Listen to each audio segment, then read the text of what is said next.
샬롬 샬롬 샬롬 샬롬 샬롬. 하나님 사랑합니다. 여러분 주 안에서 사랑합니다. 오늘 20장 말씀이죠. 열왕기하 20장 12절에서 21절 말씀. 교만과 회개, 바벨론에서 온 사자들의 그런 이야기. 이사야 39장 1절에서 8절에도 나타나 있는 내용입니다.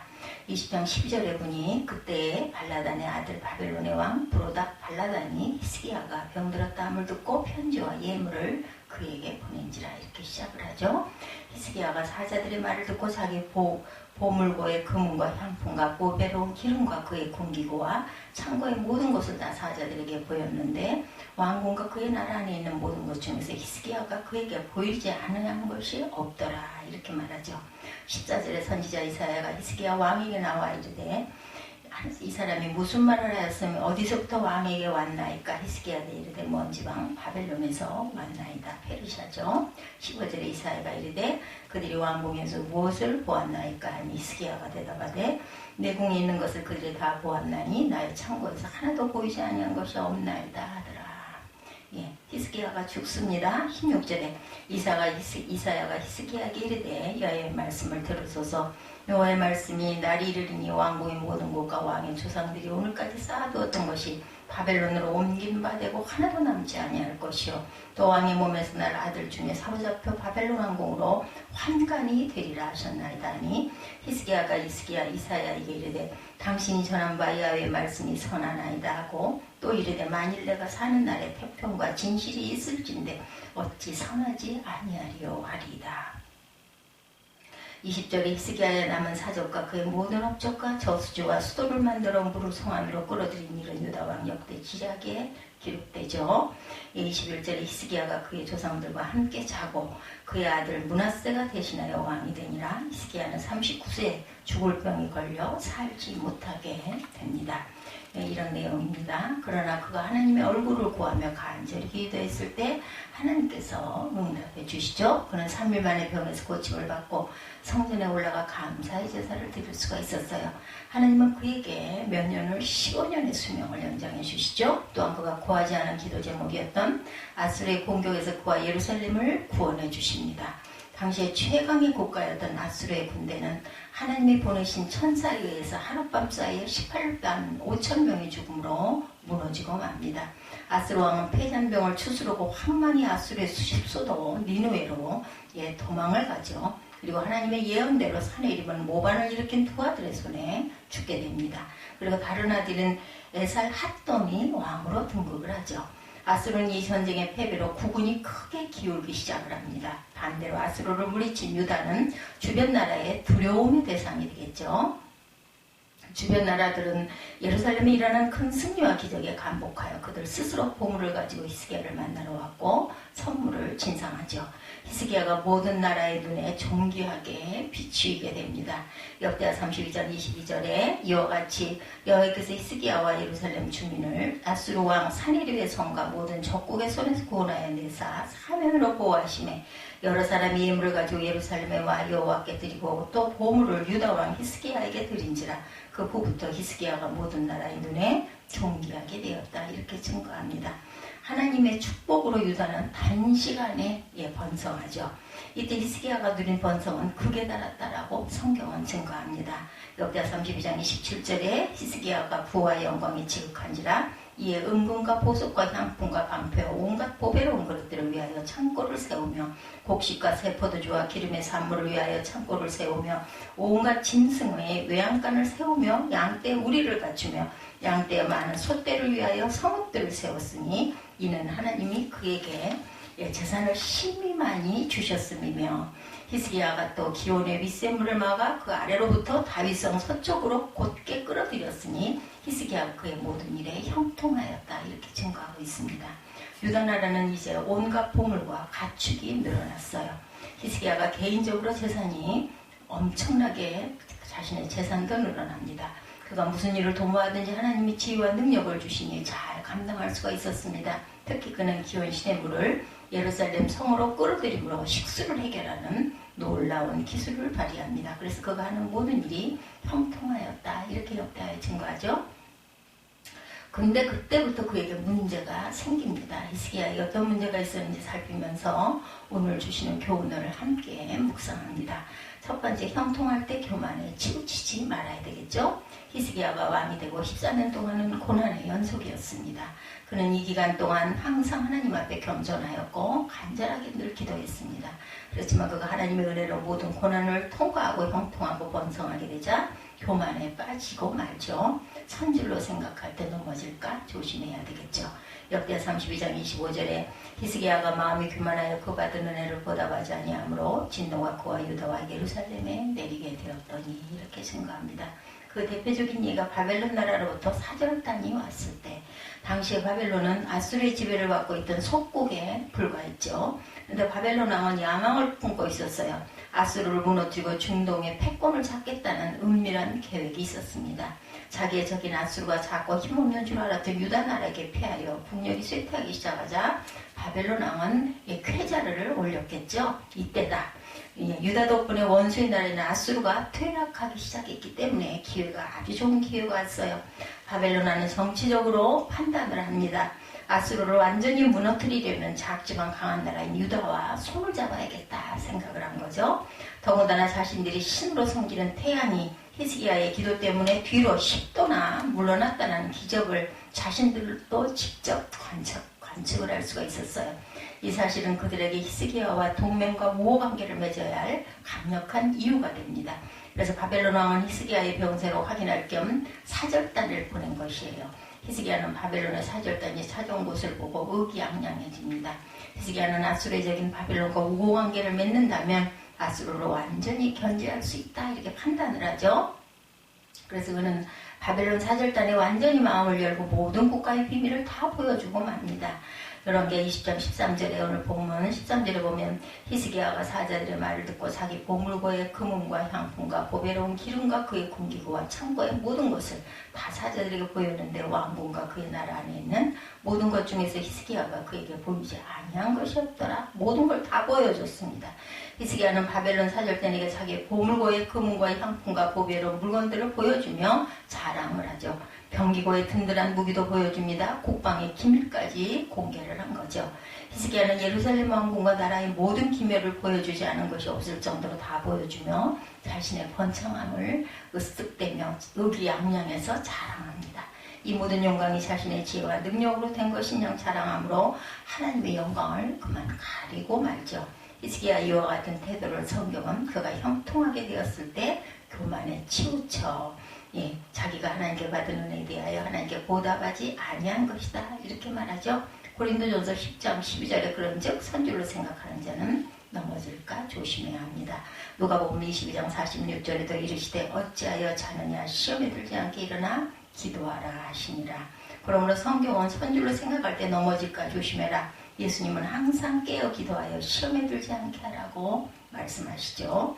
고난 중에 기도하여 응답받는 것도 중요하지만 응답받은 후에 교만에 치우치지 않는 것이 중요합니다. 다윗은 고난당한 것이 내게 유익이다 이렇게 말하죠. 시편 119편 71절에 고난당한 것이 내게 유익이라 이로 말미암아 내가 주의 율례들을 배우게 되었나이다 말씀합니다. 다윗도 왕이 되고 주변 나라의 전쟁이 맞춰져 갈 즈음에 신하들이 다윗에게 이제 전쟁 때 직접 나오지 말라고 왕궁에서 쉬시라고 하죠. 그동안 늘 전쟁에서 선두주의하며 긴장을 늦추지 않고 살아왔던 다윗인 것을 알기에 신하들이 이렇게 왕을 아끼는 마음으로 이런 간청을 하죠.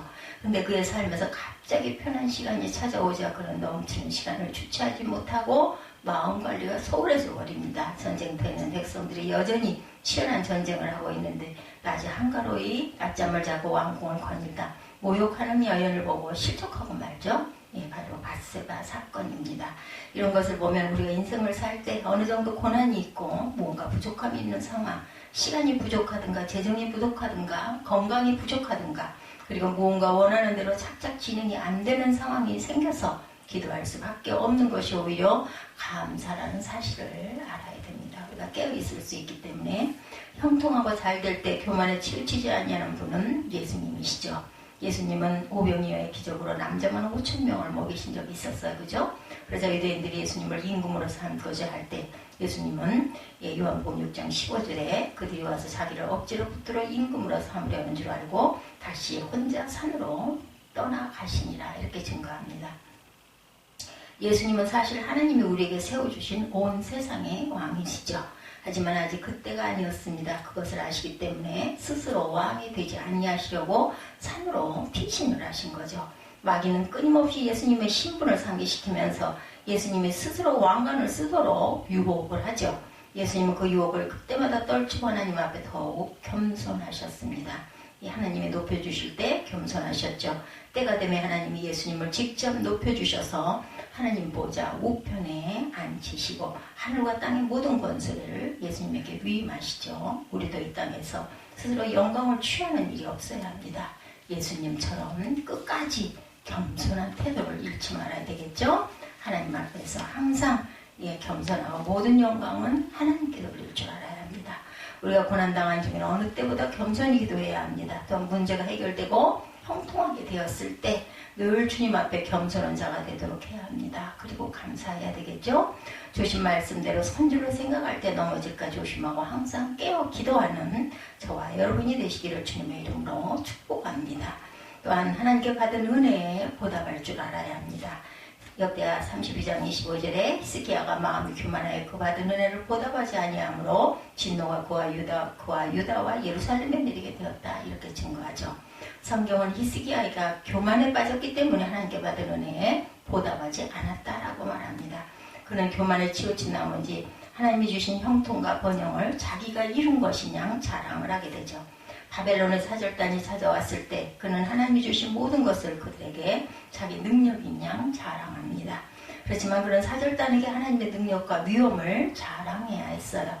하나님의 아수르 군대를 천사를 동원해 물리쳐 주신 역사와 죽을 수밖에 없는 자신의 병을 3일 만에 고쳐주셨던 은혜와 이처럼 유다 나라를 단시간에 번성케 하나님의 은총을 자랑해야 했습니다. 히스기야는 형통하고 번성하게 되자 그러지 하나님의 은혜를 잊어버리고 내가 살아난 거죠.